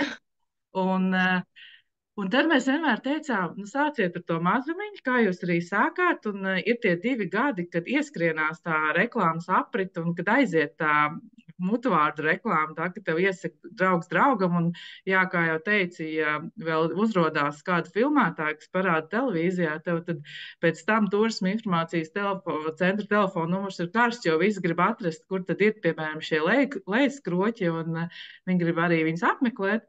Un jā, tas... Vēl viena lieta, ko arī turisma uzņēmums toreiz teica, ka šis ir tas iemesls, kāpēc iesaistīties turismā, kad turists atbrauc pie tevis, un arī jūs gadījumā, kad jūs pēc tam dabūjat tos klientus, kas pēcāk pērk no jums šo produkciju un pasūta. Tas tāds veids, kā nebraukt varbūt uz tirdziņiem katru sestdienas vēdienu, bet ka tas lielais, nezinu, autobus vai tāpat ģimene, kas atbrauc, viņi ir tas tirdziņš jūsu mājā, tie jūsu pircēji, kas jūs to produkciju pērk pēc tam. Tā tas arī ir šajā vasarā. Tas tiešām tā arī pierādījās, jo iepriekšējo visu ziemu un vasaras esmu braukājis pa tirdziņiem, un tas ir īstenībā tā, nu, diezgan izaicinoši. Visu cieņu visiem, kas to var izdarīt, jo vēl visam pa vidu ir bērnu slimošanas, vēl kaut kas, un ka tu netiec, vai arī, kad neizpērk, bet saimniecībā, nu, ka tie resursi uzreiz tev, nu, ir, tu ietaupi uz resursiem, un arī cilvēkiem patīk tā pievienotā vērtība. Ko vēl mēs varam? Nu, vēl bez tā brīnišķīgās laika pavadīšanas. Ko vēl? O, jā, mēs varam maizīt ēst. Jā, brīnišķīgi. Tad mēs gribam brokastis, mēs gribam sev pikniku. Vai varat sasmērēt maizītes? Varam, protams. Nu, tā. Un te jau ļoti daudz cilvēku atsaucās uz tiem stāstiem, zemes stāsti un tie raidījumi, kas jau ir bijuši, kas ir redzējuši, un arī jau jūs zina. Un tad vēl ir daži jautājumi. Ko jūs darīt, varbūt savādāk? Kaut kam jau pieskārāties. Ko jūs darīt savādāk, ja tagad sākt un jau būtu tās visas zināšanas, varbūt tie klupšanas akmeņi, kur bija? Nu, viens es nedibinātu zemnieku saimniecību tieši formas dēļ. Nu, tā jā, jo šobrīd es redzu, ka man visādi citādi ir, nu, ļoti sarežģīti ir šīs. Nu, vajadzēja par kaut ko citādāk padomāt, bet viss ir iespējams. Un Es būtu sākus ātrāk. Mazliet par to es domāju, kāpēc ātrāk neattapos?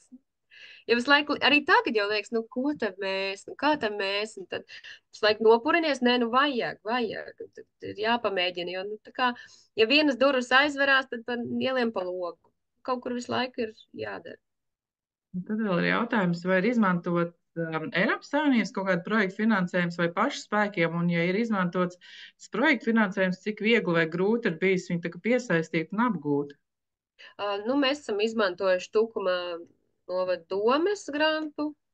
Tad viens projekts, diemžēl, ko mēs uzrakstījām, bet mums nācās atteikt dažādu iemeslu dēļ. Bet tagad es tapinu nākamo. Kaut kam ir, Eiropas Savienības neesam piesaistījuši, bet vajadzētu. Bet par dažām lietām mēs laiku tur atduramies. Bet es domāju, ka tas tikai laika jautājums. Jā. Un tad vēl ir jautājums, vai pie jums ir sezona? Noteikti ir sezona, kad braukt, kad vairāk cilvēku brauc, bet vai ir tā, ka jūs kaut kādā brīdī slēgt un nepieņemat viesus, vai ir visu cauri gadu? Ir tā, ka es tikko ieliku, ka mēs tagad līdz pavasarim paņemam tā kā bišķiņu pauzīti, jo gribas, tā kā pārveidot, uztaisīt, pārtaisīt, un ir ļoti sarežģīti, ja tev tajā laikā ir saimniecībā cilvēki.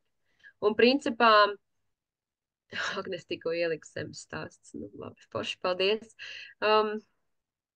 Tātad man vajag kaut kādu laiku, to ziemas periodu, lai es varu sagatavoties.